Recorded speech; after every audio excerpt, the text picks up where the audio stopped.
ব্যর্থ করার জন্য চেষ্টা করে তো কথা দিচ্ছে না। আমরা এখান থেকে বিভিন্ন প্রমাণ দিতে পারবো। আমরা বলে দিতে চাই, বাংলাদেশে আর কোন ফ্যাসিবাদ আওয়ামী লীগ বাংলাদেশে কায়েম হবে না। সম্মানিত ভাইরা, স্লোগানের প্রতি খেয়াল রাখবেন। আমি স্লোগান দিচ্ছি, আপনারা একটু শুনেন। আরে থাকবে,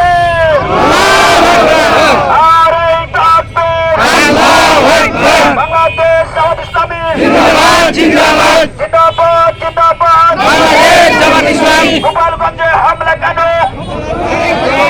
অভিযুক্তদের সন্ত্রাসীদের গ্রেফতার করো, করতে হবে। গোপালীদের কালো হাত সন্ত্রাসীদের কালো হাত, হামলাকারীদের কালো হাত, আওয়ামী লীগের সন্ত্রাসীরা জুলাই যুদ্ধের কিছু হলে বলবে আগুন ঘরে ঘরে, জুলাই যুদ্ধের কিছু হলে